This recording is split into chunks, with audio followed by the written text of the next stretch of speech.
Hi everybody, my name is Ben Orlin. I'm the author of 2 books. The first one was Math with Bad Drawings. The second one is Change is the Only Constant, The Wisdom of Calculus in a Madcap World. I'm so grateful for the reception that these books have gotten over the last few years.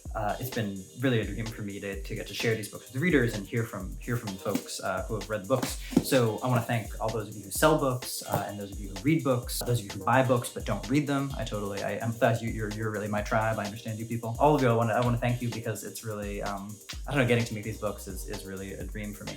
What I want to share with you today is a little glimpse of my next book. So these are some of the drawings that I've made. I still do my drawings on paper with Sharpie. The book is called Math Games with Bad Drawings. And it's got, by my count, 75 1/4 games, all of which you can play at home. That's really my hope with the book, is that it's stuff you can do, just using pencil and paper, coins and dice for a few of the games. And that's about it. You can just play everything at home. So to give you some examples, here's one of the last and the hardest games in the book here. This is called Quantum Go Fish. And you're just playing with your fingers, but it's this really gnarly logic game that it's one of the ones that took me the longest to wrap my head around in the book. I learned it from some PhD students in mathematics. And yet you play it with, 4 fingers, actually not even per hand, just 4 fingers per person. Really simple game. Then here's a drawing. This isn't actually the game. No trees are killed in the making of the book. This is illustrating a game called Amazons, which involves burning arrows. It's played on a chessboard, and it's a very simple game. It's got like 3 rules, but it's really rich and subtle and full of surprises, and is sort of a community starting to build around this game. So I'm excited to share it with another audience. These drawings are to explain a game called Prophecies, which is this really simple number game. Feels a little like Sudoku by this designer Andy Jewell. It's a really elegant game. This is one of my favorites. This is a variation on tic-tac-toe called Order and Chaos, where instead of playing X or O, both players can play either letter.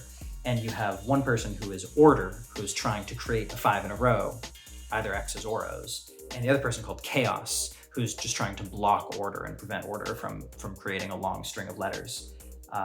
Anyway, that's a really cool one. These are just some fancy numbers, just because it's a book on math that needs fancy numbers. Anyway, and then there's lots more, quantum tic-tac-toe, all kinds of things. So this book came together during the pandemic year. It was a really strange time to be writing a book that's meant to be a social book, meant to be shared, and the games are multiplayer. They're meant to be played together.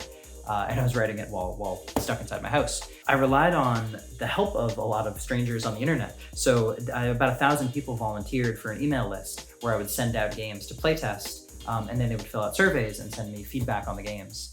And that was basically how the book came together. I compiled the games myself. I did a lot of research, but I really couldn't have done it without those playtesters. And you'll hear some of their voices in the book because their thoughts on the games and their feedback on which ones were working for them and which ones weren't was really instrumental for me in helping the book come to life.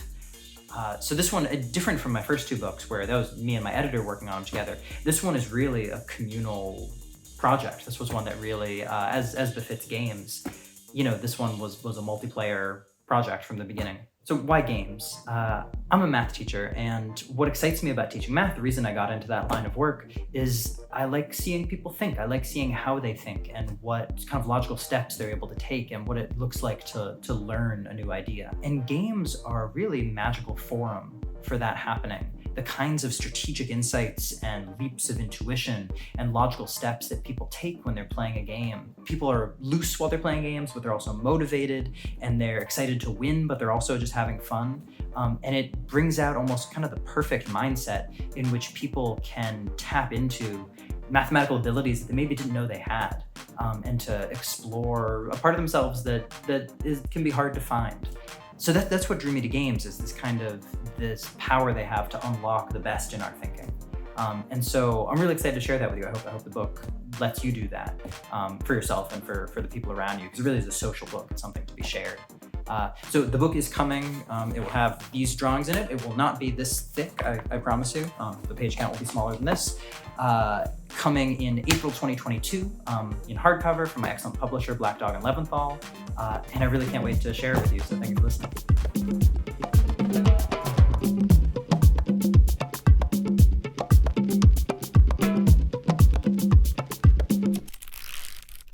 Hachette.